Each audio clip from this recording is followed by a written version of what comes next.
નમસ્કાર મિત્રો, રોકાઈ જાઓ એક ક્ષણ માટે.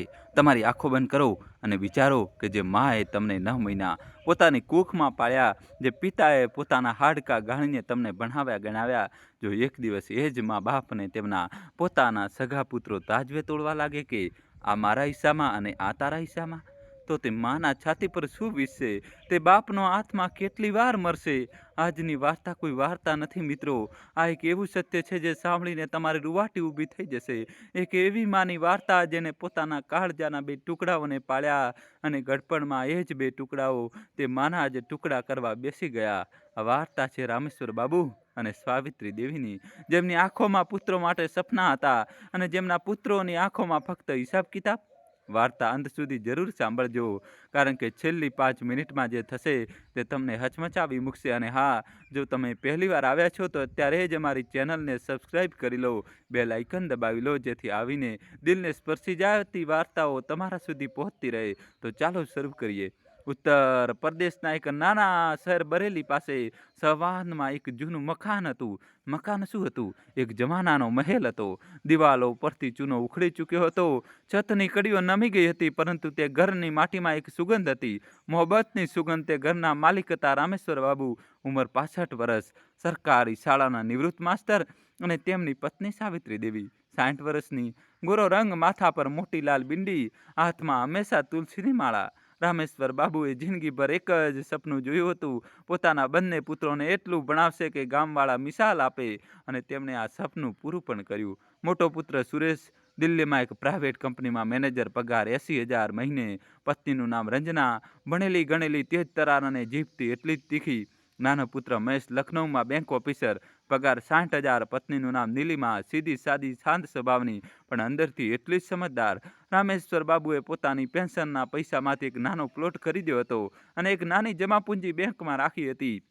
બસ આ જ તેમની કુલ પૂંજી હતી. પરંતુ સાવિત્રી દેવીની એક ટેવ હતી. તે દરરોજ સાંજે છત પર જઈને આકાશ તરફ જોતી અને કહેતી, હે ભગવાન, મારા બંને પુત્રો હંમેશા એક રહે, મારા ગયા પછી પણ એમની વચ્ચે ક્યારેય અંતર ના આવે. કાશ તેમને ખબર હોત કે ભગવાન ક્યારેક ક્યારેક માની દુઆ નહીં, પુત્રોની દાલત સાંભળી લે છે. વાત એ દિવસોની છે જ્યારે રામેશ્વર બાબુને હળવો લકવો મારી ગયો હતો, જેમનો હાથ કામ કરતો બંધ થઈ ચૂક્યો હતો. ડૉક્ટરે કહ્યું, બાબુજી, હવે તમે વધારે ચાલી ફરી નથી શકતા, આરામ કરો. સાવિત્રી દેવીની આંખો ભરાઈ આવી. તેમણે એ જ રાત્રે બંને પુત્રોને ફોન કર્યો, બેટા સુરેશ, તારા બાપુજીની તબિયત ખરાબ છે, તું અને મહેશ બંને એકવાર આવી જાઓ. બંને પુત્રો આવ્યા, પુત્ર વધુઓ પણ આવી, પૌત્ર પૌત્રીઓ પણ. ઘરમાં ચહલપહલ હતી, પરંતુ આ ચહલપહલ બસ ઉપર છલ્લી હતી. અંદર ને અંદર રંજના અને નીલિમા વચ્ચે એક ઠંડુ યુદ્ધ ચાલી રહ્યું હતું. રાતના જમ્યા પછી મોટી વહુ રંજનાએ પોતાના પતિ સુરેશને રૂમમાં જઈને કહ્યું, સાંભળો છો, હવે બાબુજીની હાલત તો તમે જોઈ જ રહ્યા છો. એ હવે ચાલી ફરી નથી શકતા અને માજી પણ નબળા પડી ગયા છે. હવે એમની જવાબદારી કોણ ઉપાડશે? સુરેશે કહ્યું, શું મતલબ? અમે બંને ભાઈઓ મળીને ઉપાડીશું. રંજના હસી, મળીને? જી, મળીને કશું નથી થતું. તમે દિલ્હીમાં રહો છો, મહેશ લખનૌમાં. હવે મા બાબુજી ક્યાં જશે? જુઓ, હું મોટી વહુ છું, પણ મારે મારા બાળકોનું પણ જોવાનું છે. સુરેશે કહ્યું, જુઓ રંજના, હું મોટો પુત્ર છું, મારી ફરજ બને છે એમને મારી સાથે લઈ જાઉં. રંજનાનો ચહેરો કડક થઈ ગયો. જી નહીં, મારા ઘરમાં બાબુજીની પથારી અને માજીની દવાઓ, આ બધું મારાથી નહીં થાય. મારા 2 બાળકો છે, એમનો અભ્યાસ છે, અને પછી બાબુજીને તો અરગડી કોઈકની જરૂર પડશે. હું નોકરાણી નથી. સુરેશ ચૂપ થઈ ગયો. પેલી બાજુ રૂમમાં નીલિમા પોતાના પતિ મહેશને બોલી, જી, મા બાબુજીની દેખભાળ હવે કેવી રીતે થશે? મહેશે કહ્યું, નીલિમા, હું નાનો પુત્ર છું અને તું જાણે છે મારો પગાર કેટલો છે, છતાં પણ જો ભાઈ સાથ આપશે તો હું એમને મારી સાથે રાખવા તૈયાર છું. નીલિમાની આંખોમાં આંસુ આવી ગયા. જી, હું તો પહેલેથી જ તૈયાર છું. માજીએ મને દીકરીની જેમ રાખી છે, એમની સેવા કરવી મારી ફરજ છે. પરંતુ સવારે જે થયું તે કોઈને ખબર નહોતી કે થશે. બીજા દિવસે સવારે નાસ્તાના ટેબલ પર મોટી વહુ રંજનાએ 2 વાત એવી કહી દીધી જેને આખા ઘરને હચમચાવી દીધું. પિતાજી, એક વાત કહેવી હતી તમારાથી. રામેશ્વર બાબુએ ધ્રુજતા હાથે ચાનો કપ રાખ્યો. હા બેટા, બોલ. પિતાજી, હવે આપ બંનેની ઉંમર થઈ ગઈ છે અને આગળ જઈને કોઈ ઝઘડો ઝંઝટ ન થાય, એટલા માટે હું ચાહું છું કે અત્યારે જ બધું વેચાઈ જાય. મકાન, જમીન, બેંકના પૈસા, બધું. આ સાંભળીને સાવિત્રી દેવીના હાથમાંથી રોટલી પડી ગઈ. બેટા, આ શું કહી રહી છે તું? માજી, હું એ જ કહી રહી છું જે આગળ જઈને શાંતિ જાળવી રાખશે. રામેશ્વર બાબુની આંખોમાં પાણી આવી ગયું. જેમણે ધ્રુજતા અવાજે કહ્યું, બેટા સુરેશ, શું તું પણ આ જ ચાહે છે? સુરેશે માથું હલાવી દીધું. બોલ્યો, બાબુજી, રંજનાની વાતમાં દમ છે. ભાગલા અત્યારે થઈ જાય તો સારું. મહેશે એકદમ કહ્યું, ભાઈ, આ શું કહી રહ્યા છો? બાબુજી હજુ જીવતા છે, માં જીવતી છે, અને આપણે ભાગલાની વાત કરી રહ્યા છીએ. રંજના વચ્ચે બોલી પડી, દિયરજી, જીવતા છે ત્યારે જ તો ભાગલા કરવાના છે, પછી તો લડાઈ જ થશે. નીલિમાએ હાથ જોડીને કહ્યું, ભાભી, એવું ન કહો. માં બાબુજીની હયાતીમાં આ વાત સારી નથી લાગતી. તું ચૂપ રહે નીલિમા. તું શું સમજે છે? તારી પાસે તો કશું જ નથી, એટલે તું ઉદાર બની રહી છે. નીલિમાની આંખો ભરાઈ આવી. રામેશ્વર બાબુએ ધીમેથી કહ્યું, સારું બેટા, જો તમે લોકો આજ ચાહો છો તો આજ સાચું. કાલે વકીલને બોલાવી લઈએ છીએ. સાવિત્રી દેવી પતિનો હાથ પકડીને રોવા લાગ્યા. જી, આ શું કહી રહ્યા છો આપ? પોતાના જીવતે જીવ બધું વેચી દેશો?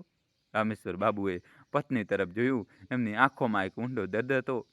સાવિત્રી, જે બાળકો પોતે ભાગલા માગી રહ્યા છે, એમને રોકવાનો હવે શું ફાયદો? મિત્રો, કહાની છેલ્લા સુધી જોજો અને વિડીયો લાઇક કરીને તમારા ભાઈ માટે ચેનલ સબસ્ક્રાઈબ કરી દો. પછીના અઠવાડિયે વકીલ સાહેબ આવ્યા. કાગળો બન્યા. મકાન 2 હિસ્સામાં વેચાઈ ગયું. એક હિસ્સો સુરેશના નામે, એક મહેશના નામે. જમીનનો પ્લોટ અડધો અડધો, બેંકના પૈસા પણ અડધા અડધા. પરંતુ એક કાગળ એવો પણ બન્યો જે સાવિત્રી દેવીના આત્માને ચીરી ગયો. વકીલ સાહેબે વાંચ્યું, મા અને પિતાજીની દેખભાળ પણ વેચાશે. 6 મહિના મોટા પુત્ર સુરેશને ત્યાં અને 6 મહિના નાના પુત્ર મહેશને ત્યાં. રંજનાએ તરત જ કહ્યું, ના, હું એટલું નહીં કરી શકું. 3 મહિના. મહેશે કહ્યું, ભાભી, આપ તો હદ કરી રહ્યા છો. મા બાપ કોઈ સામાન છે શું જે 3 મહિના વેચી દઈએ? દિયરજી, હું મારી વાત કહી રહી છું. મારાથી વધારે નહીં થાય. રામેશ્વર બાબુએ આંખો બંધ કરી લીધી. એમના હોઠ ધ્રુજી રહ્યા હતા. સાવિત્રી દેવીથી રહેવાયું નહીં. તે બોલ્યા, બેટા રંજના, એક વાત બતાવ. જ્યારે તું બહુ બનીને આ ઘરમાં આવી હતી ત્યારે શું મેં તને 3 મહિનાનો હિસાબ લગાવીને રોટલી ખવડાવી હતી? રંજના ચૂપ.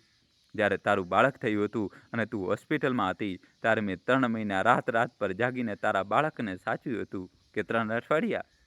રંજનાનો ચહેરો લાલ થઈ ગયો. અને જ્યારે તારી મા દુનિયામાં નહોતી ત્યારે મેં તને મારી દીકરી કહી હતી કે બાળુઆત? રંજનાએ ગુસ્સામાં કહ્યું, માજી, હવે જૂની વાતો કરીને શું ફાયદો? જે નક્કી થઈ ગયું તે થઈ ગયું. સાવિત્રી દેવીની આંખોમાંથી આંસુ વહી નીકળ્યા. તે ધીમેથી બોલ્યા, સારું બેટા, જેવી તારી મરજી. એ રાત્રે સાવિત્રી દેવીએ ખાવાનું ન ખાધું, બસ છત પર જઈને આકાશ તરફ જોતી રહી. ભાગલા પછી નક્કી થયું કે પહેલા 6 મહિના મા બાબુજી મોટા પુત્ર સુરેશ સાથે દિલ્હી રહેશે. પછીના 6 મહિના મહેશ સાથે લખનઉ. જે દિવસે તેઓ ઘરથી નીકળ્યા, સાવિત્રી દેવીએ પોતાના જૂના મકાનની ઉભરીને સ્પર્શ કર્યો. માથું ટેકવ્યું અને રોતા રોતા બોલ્યા, અલવિદા મારા ઘર. હવે ખબર નહીં ક્યારે પાછી ફરીશ પણ કે નહીં. રામેશ્વર બાબુએ પત્નીનો ખાંધો થાબડ્યો. સાવિત્રી, હિંમત રાખ. બાળકો પાસે જઈ રહ્યા છીએ, કોઈ દુશ્મન પાસે નહીં. પરંતુ સાવિત્રી દેવીનું દિલ કહી રહ્યું હતું કે હવે એ દિવસો ક્યારેય નહીં પાછા ફરે. દિલ્હી પહોંચતા જ પહેલી રાતથી શરૂઆત થઈ ગઈ. રંજનાએ કહ્યું, માજી, આ રૂમ નાનો છે, એમાં તમે બંને એડજસ્ટ કરી લો. અને હા, બાળકોના સ્કૂલનો ટાઈમ છે, એટલે સવારે 6 વાગ્યા પહેલાં બાથરૂમ ખાલી કરી દેજો.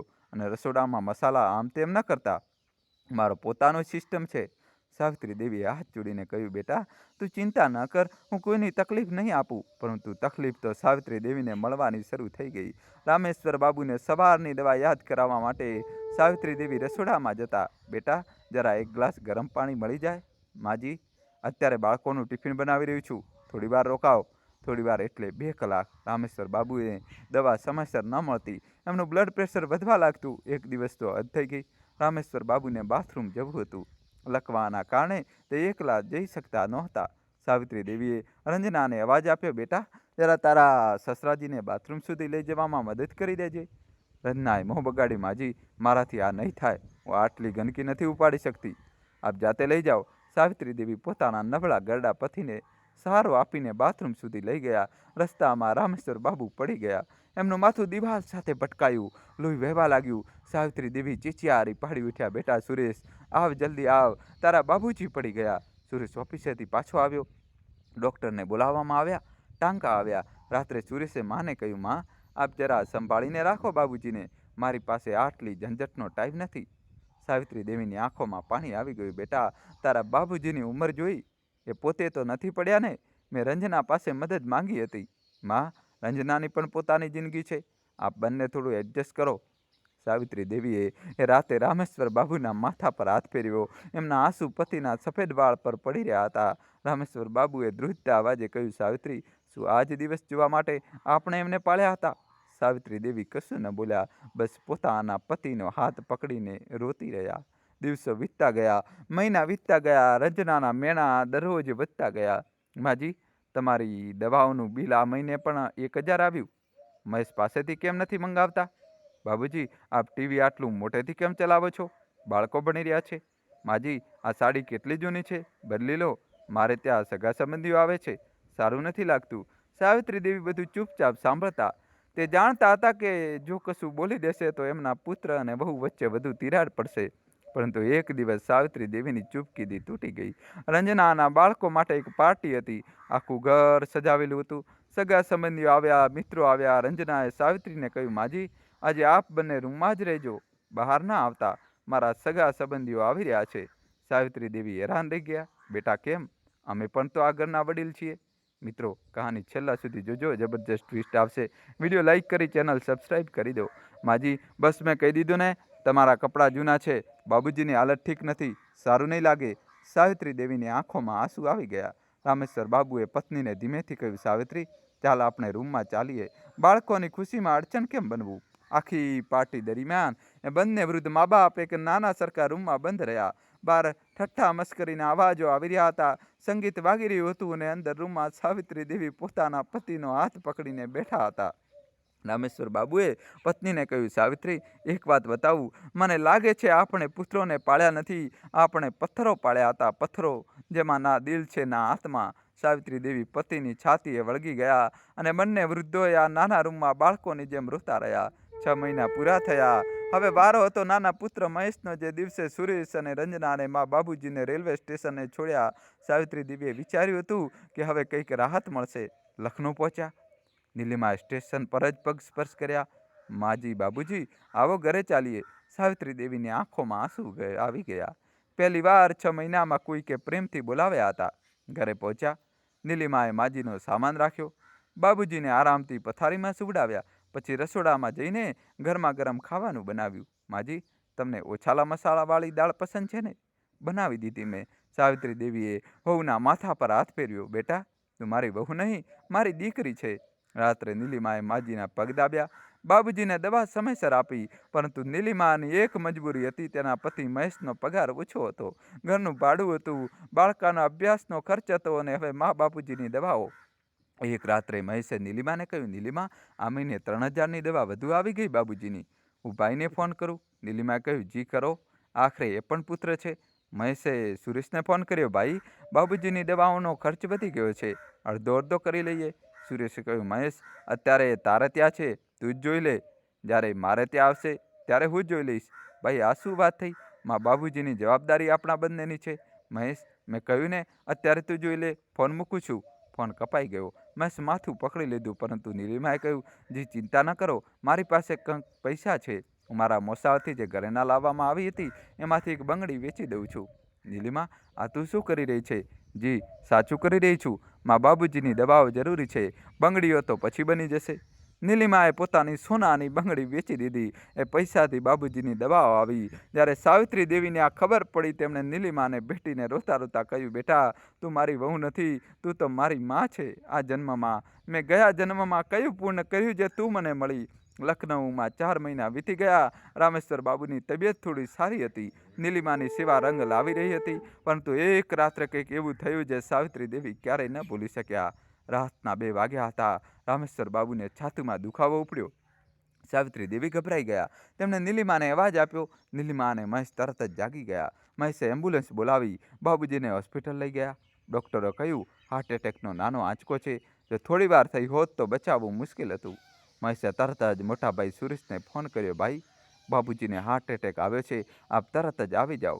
સુરેશે કહ્યું, મહેશ, અત્યારે હું નથી આવી શકતો, ઓફિસમાં બહુ કામ છે, તું જોઈ લે, હું પૈસા મોકલી દઉં છું. ભાઈ, પૈસા નહીં, તમારી જરૂર છે અહીં. મહેશ, મેં કહ્યું ને, તું જોઈ લે. ફોન કપાઈ ગયો. સાવિત્રી દેવી હોસ્પિટલના બાંકડા પર બેઠા રહ્યા. એમના આંસુ રોકાતા નહોતા. નીલિમાએ એમને ભેટી લીધા. માજી, ચિંતા ન કરો, બાબુજી સાજા થઈ જશે. પૂછું ને? સાવિત્રી દેવીએ ધ્રુજતા અવાજે કહ્યું, બેટા, તું છે એટલે જ અમે જીવતા છીએ, નહીં તો આ ગરડા હાડકા ક્યારના માટીમાં મળી ગયા હોત. બાબુજી 15 દિવસ હોસ્પિટલમાં રહ્યા. આખા 15 દિવસ નીલિમાએ રાત દિવસ સેવા કરી. મહેશ, પૈસા ક્યાંથી લાવ્યા એ તેને કોઈને ન બતાવ્યું. પરંતુ પછીથી સાવિત્રી દેવીને ખબર પડી કે મહેશે પોતાની પત્નીનું મંગળસૂત્ર પણ ગીરો મૂકી દીધું હતું. દિવસે સાવિત્રી દેવીએ નીલિમાના પગ પોતાના હાથમાં લઈને કહ્યું, બેટા, તું મારી વહુ નથી, તું મારી દીકરી છે. તું મારી માં પણ છે, તું મારું બધું જ છે. 6 મહિના પૂરા થયા. હવે બાબુજી અને માજીએ ફરીથી મોટા પુત્ર સુરેશ પાસે જવાનું હતું. જે દિવસે તેઓ જઈ રહ્યા હતા, નીલિમા રોઈ પડી, માજી ના જાઓ ને, મારો એ જીવ નહીં લાગે. સાવિત્રી દેવીએ નીલિમાનું માથું ચૂમ્યું. બેટા, આ પાગલાનો કાયદો છે. ના તું કશું કરી શકે છે, ના હું. મહેશે પણ રોતા રોતા કહ્યું, માં, આપ પોતાનું ધ્યાન રાખજો અને ભાઈને કહેજો કે હું દર મહિને પૈસા મોકલી દઈશ. બાબુજીએ મહેશના માથા પર હાથ ફેરવ્યો. બેટા, તે જે કર્યું તે મારો કોઈ પણ પુત્ર ન કરી શકત. ભગવાન તને લાંબી ઉંમર આપે. દિલ્હી પહોંચ્યા, રન્નાએ દરવાજેથી જ કહી દીધું, માજી, આ વખતે 6 મહિના નથી રહેવાનું. 3 મહિનામાં જ મહેશને બોલાવી લેજો. મારા બાળકો મોટા થઈ રહ્યા છે, એમને પોતાનો રૂમ જોઈએ છે. સાવિત્રી દેવી કશું ન બોલ્યા, પરંતુ એ રાત્રે રામેશ્વર બાબુએ કહ્યું, સાવિત્રી, હવે મારાથી વધુ આ અપમાન નથી સહાતું. હું મારી દીકરીને, મારી બહુ નીલિમાને વારંવાર છોડીને આ ઘરમાં નથી આવવા માંગતો. જી, તો પછી શું કરીએ? સાવિત્રી, એક વાત કહું? કહી દઉં? કહો જી. હું ચાહું છું મારા છેલ્લા દિવસો નીલિમાના ઘરમાં હોય. એના જ હાથનું ખાવાનું ખાતા ખાતા હું આ દુનિયામાંથી જઉં છું. દોસ્તો, વિડીયો લાઈક કરી દો. સાવિત્રી દેવી પતિની છાતીએ વળગી ગયા. બંને રાત્રે ખૂબ રોયા. દિલ્હીમાં 2 મહિના વીત્યા. હાલત વધુ બગડતી ગઈ. રન્નાએ હવે મેણા મારવાનું તો છોડી દીધું હતું, કારણ કે તે જાણતી હતી કે હવે ડોસાઓ જલ્દી જ મરી જશે અને મકાન, જમીન બધું એનું થઈ જશે. પણ તેને એક નવી ચાલ રમી. એક દિવસ તેને સુરેશને કહ્યું, સાંભળો છો, મેં સાંભળ્યું છે કે મહેશ અને નીલિમા ખૂબ હેરાન છે. એમની હાલત ખરાબ છે. કેમ નહીં આપણે મા બાબુજીને થોડા દિવસ માટે ત્યાં મોકલી દઈએ? રન્ના, હજુ તો તેઓ અહીં આવ્યા જ છે. જી, હું એમના ભલા માટે કહી રહી છું. નીલિમા એકલી છે, એનું મન પરોવાઈ જશે. સુરેશ સમજી ગયો કે રન્ના શું ઈચ્છે છે, પણ તેને હા કહી દીધી. રામેશ્વર બાબુ અને સાવિત્રી દેવીને ફરી લખનઉ મોકલી દેવામાં આવ્યા. લખનઉ પહોંચતા નીલિમાની ખુશીનો પાર ન રહ્યો. તેને માજીને ભેટી લીધા. માજી, આપ પાછા આવી ગયા. પણ રામેશ્વર બાબુની હાલત બગડતી જઈ રહી હતી. ડૉક્ટરે કહ્યું, હવે એમની પાસે કંઈક મહિના જ છે. એક રાતે રામેશ્વર બાબુએ મહેશને બોલાવ્યો. બેટા, એક કાગળ લઈ આવ. મહેશ કાગળ લઈ આવ્યો. બાબુજીએ ધ્રુજતા હાથે એક પત્ર લખ્યો. બેટા, સુરેશ, હું તારો બાપ છું. મેં તને જન્મ આપ્યો, ઉછેર્યો, ભણાવ્યો. આજે જ્યારે મારી જરૂર હતી તે મને તરછોડી દીધો.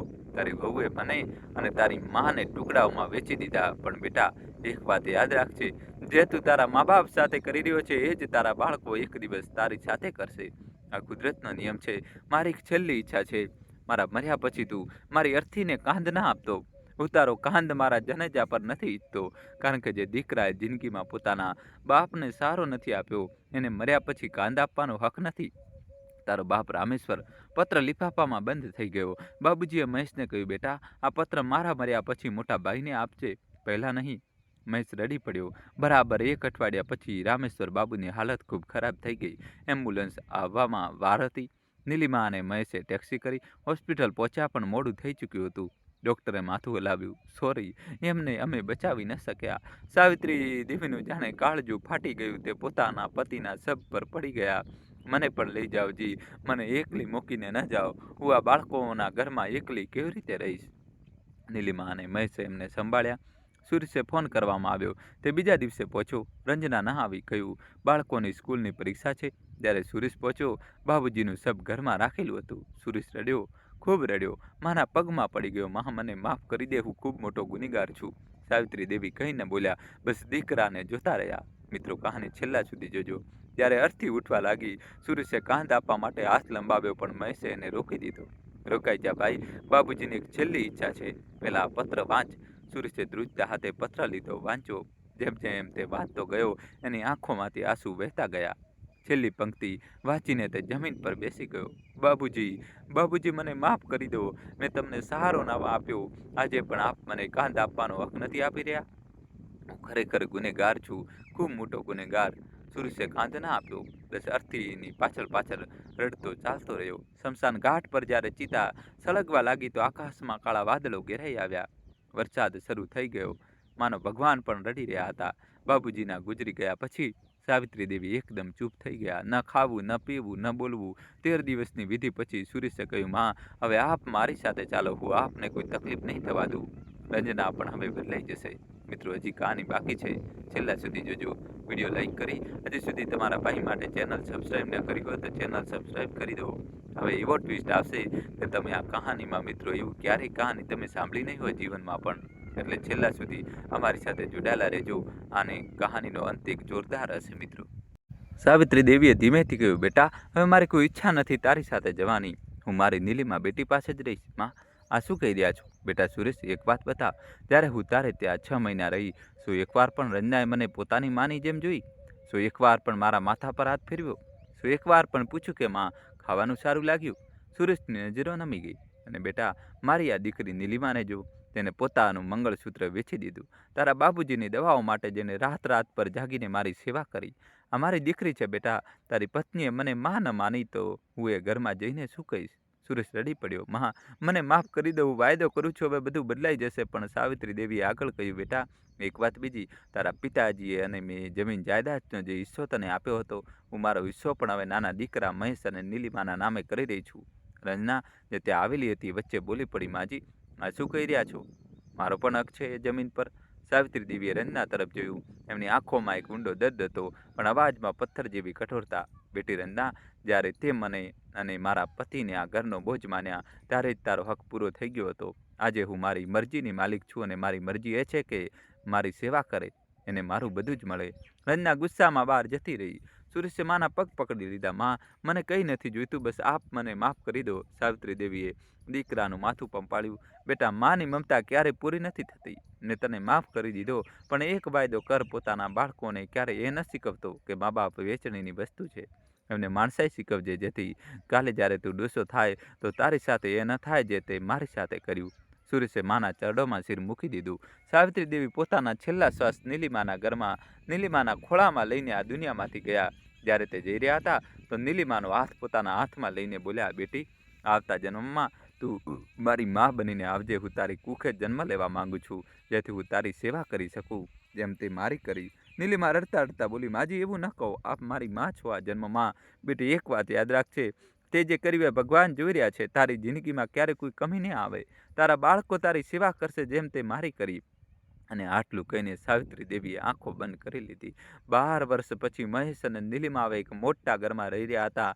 મહેશ બેંકમાં મેનેજર બની ગયો હતો. નીલિમાની એક નાની સ્કૂલ હતી જ્યાં તે ગરીબ બાળકોને મફતમાં ભણાવતી હતી. એમનો દીકરો અંકિત વિદેશમાં ભણી રહ્યો હતો, અને તે રોજ પોતાની માને ફોન કરીને પૂછતો, માં ખાવાનું ખાધું, દવા લીધી? બીજી તરફ સુરેશ અને રંજનાએ સુરેશને છોડી દીધો હતો. એક ઝઘડામાં તેને છૂટાછેડા લઈ લીધા. બાળકો રંજના સાથે જતા રહ્યા. મોટા થઈને એમણે પણ પોતાના બાપને છોડી દીધું. સુરેશ આજે એક નાના ઓરડામાં એકલો રહે છે. એની આંખોમાં દર વખતે પત્ર ફરતો રહે છે જે બાબુજીએ મરતા પહેલાં લખ્યો હતો. જે તું તારા મા બાપ સાથે કરી રહ્યો છે એ જ તારા બાળકો એક દિવસ તારી સાથે કરશે. કુદરતનો નિયમ છે દર્શક મિત્રો, જેવું તમે વાવો છો એવું જ લણો છો. તો દર્શક મિત્રો, આ હતી એક એવી વાર્તા જેને તમારી આંખોમાં આંસુ જરૂર લાવ્યા હશે. એક માની વાર્તા, એક બાપની વાર્તા, જેમને પોતાના દીકરાઓ માટે બધું જ કુરબાન કરી દીધું, અને બદલામાં એમને મળી ફક્ત વહેંચણી. પણ રોકાઓ, એક વાત બતાવો મને, આજે જ્યારે તમે આ વાર્તા સાંભળી રહ્યા છો, શું એક ક્ષણ માટે પણ તમે તમારા મા બાપ વિશે વિચાર્યું? શું તમે છેલ્લી વાર એમને ક્યારે ફોન કર્યો હતો? શું તમે છેલ્લી વાર એમને માં, હું તને પ્રેમ કરું છું કહ્યું હતું? જો નહીં તો અત્યારે જ આ વિડીયોને રોકો, અત્યારે જ પોતાનો ફોન ઉપાડો અને પોતાની માને ફોન કરો.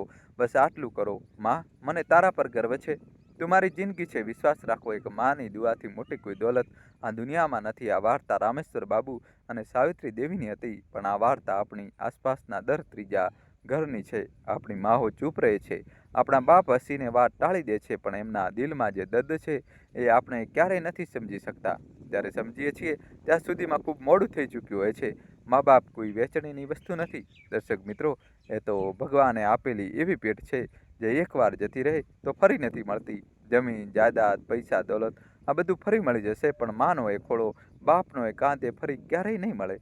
મિત્રો, તો મારી એક નાની વિનંતી છે કે જો આ વાર્તા તમારા દિલને સ્પર્શી હોય તો વિડીયોને લાઇક કરો અને ચેનલને સબસ્ક્રાઈબ કરજો, અને કોમેન્ટમાં તમારે જય શ્રી કૃષ્ણ તો લખવું જ પડશે. અને દોસ્તો, આ મિત્રોને વધુમાં વધુ તમારા ભાઈઓ, બહેનપણીઓ વોટ્સઅપ ગ્રુપમાં બધાને મોકલી દો. કોઈ પણ બાકી ન રહેવું જોઈએ જેને આ વિડીયો મારો ન પહોંચે. પ્લીઝ તમારા ભાઈની આ મહેરબાની કરીને વાત માની લો, બધાને મોકલી દો.